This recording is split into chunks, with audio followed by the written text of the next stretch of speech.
Ang alikabok sa Padre Garcia Livestock Auction Market ay tila pumapasok sa bawat lamat ng aking balat.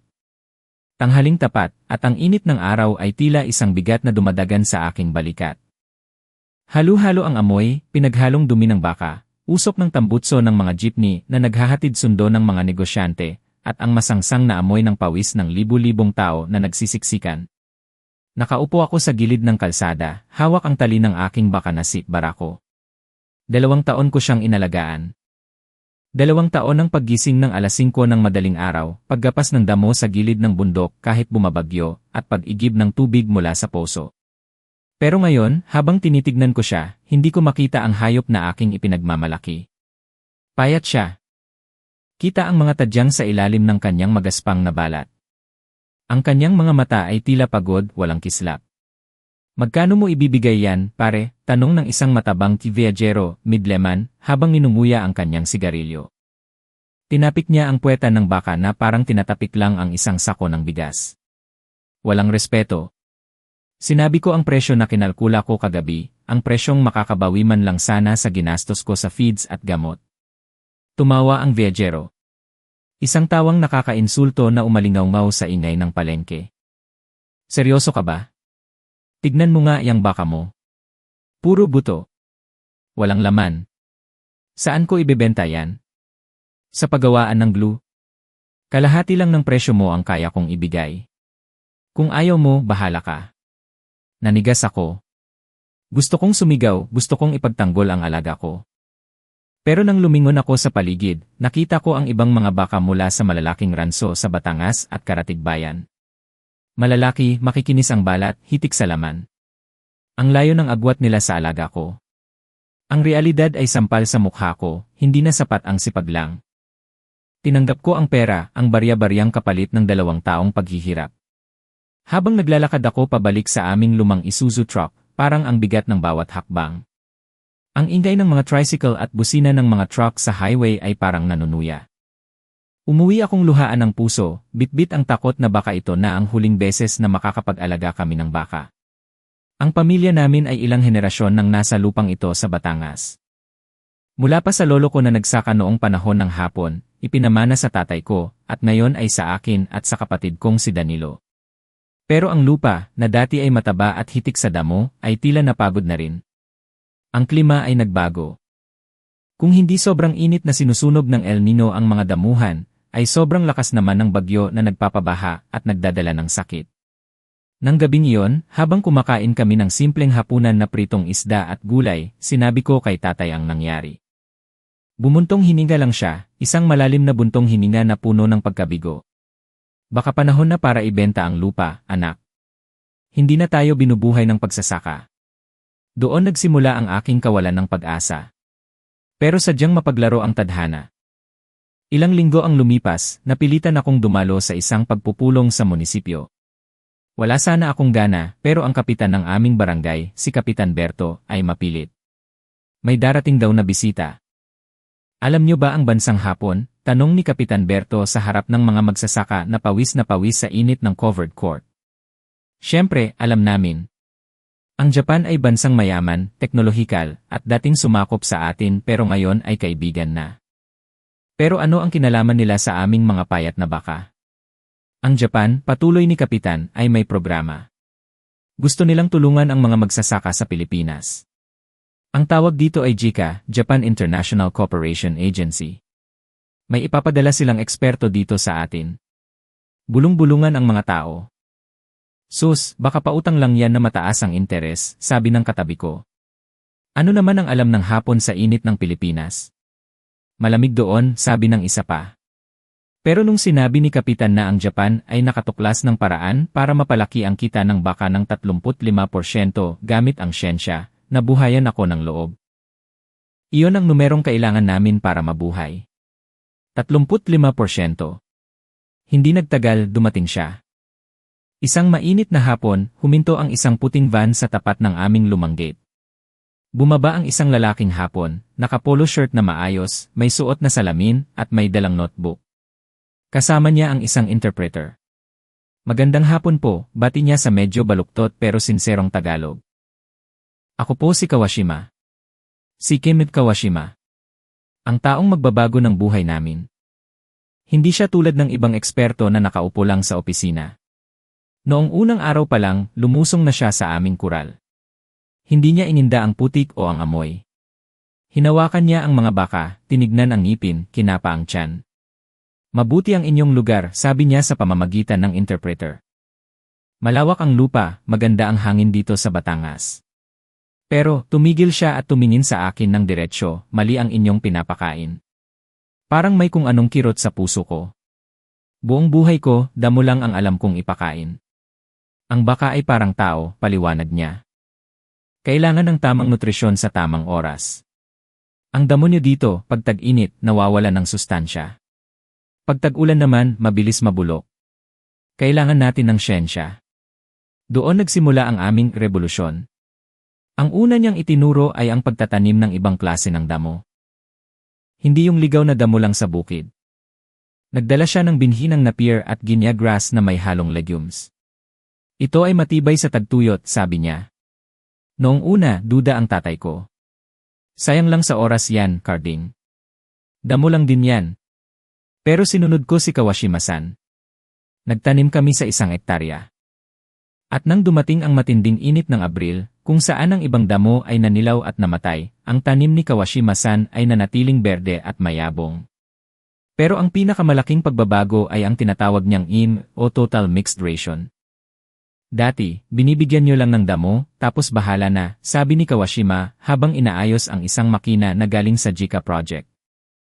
Ngayon, ihahalo natin ang lahat. Damo, maize, vitamins, minerals.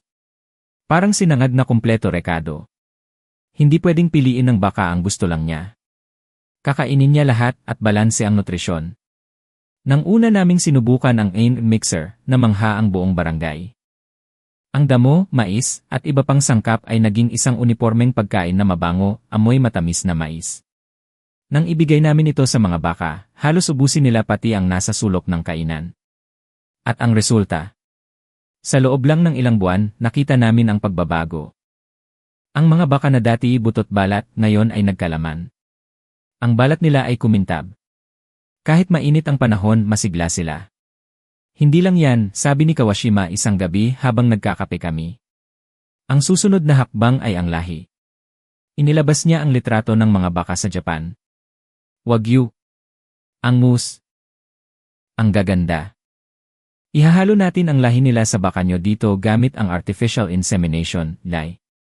Ito ang pinakakabado ako. Mahalang proseso at kailangan ng matinding ingat. Pero dahil sa tiwala kay Kawashima, pumayag kami. Sinimulan namin ang proseso sa aming pinakamalusog na inahin. Araw-araw, binabantayan ko ang ihip o paglalandi ng baka. Walang tulugan. Nang ipanganak ang unang mestisong baka, kalahating native, kalahating wagyu, halos mapaluha ako. Mas malaki ito kaysa sa karaniwang guya. Matibay ang mga binti. Kulay itim na may halong kayumanggi. Ito ang kinabukasan, bulong ni Kawashima habang pinupunasan ang bagong silang na guya. Pero hindi naging madali ang lahat. Dumating ang isang malakas na bagyo. Baha sa buong Batangas. Walang kuryente ng ilang araw.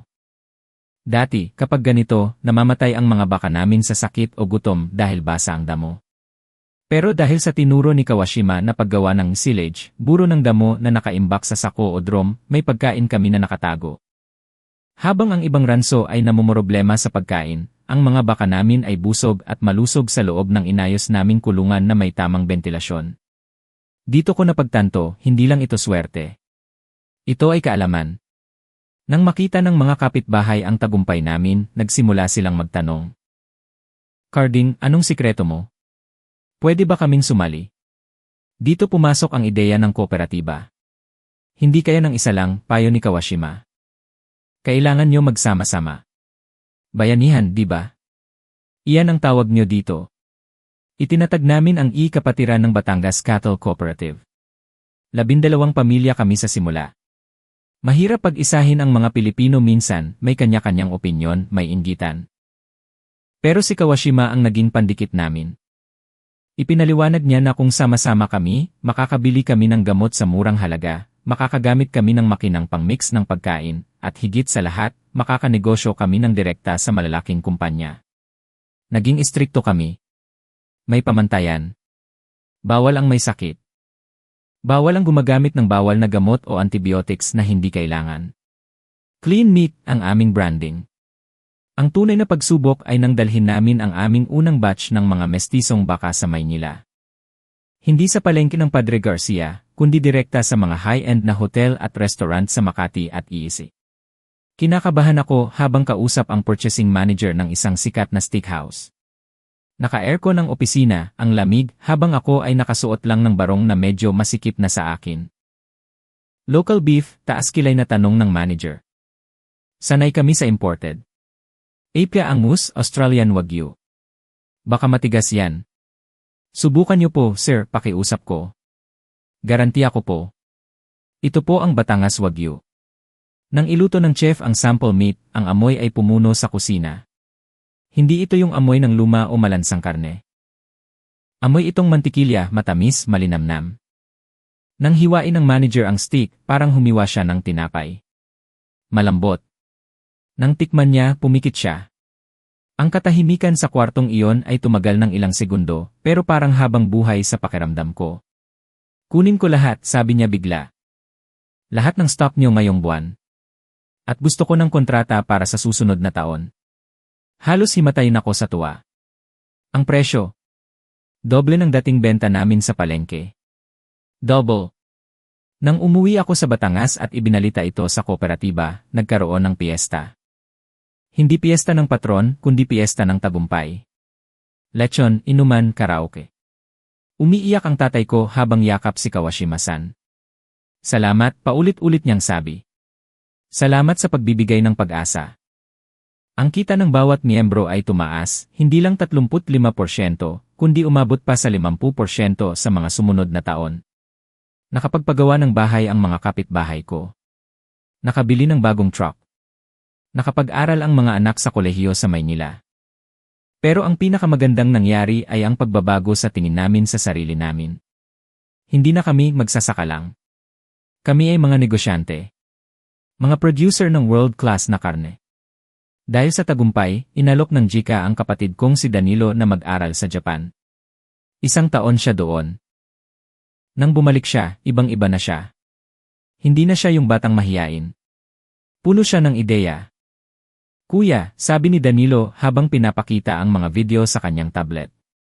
Sa Japan, gumagamit na sila ng computer para malaman kung may sakit ang baka.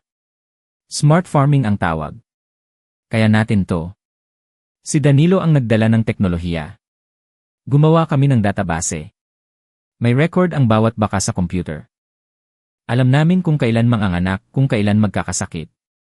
Ibinenta rin namin ang aming produkto online. Naging modelo ang aming kooperatiba sa buong Pilipinas. Dumadalaw ang mga taga-Department of Agriculture. Ginaya kami sa Mindanao, sa Visayas. Ang kapatiran ng Batangas ay naging simbolo na kaya ng Pilipino na makipagsabayan sa mundo, basta may tamang gabay, pagkakaisa, at sipag. Isang gabi, bago bumalik si Kawashima sa Japan dahil tapos na ang kanyang misyon, naglakad kami sa gitna ng bukid. Maliwanag ang buwan. Ang simoy ng hangin ay presko. Bakit niyo kami tinulungan ng ganito, Kawashima-san? Tanong ko.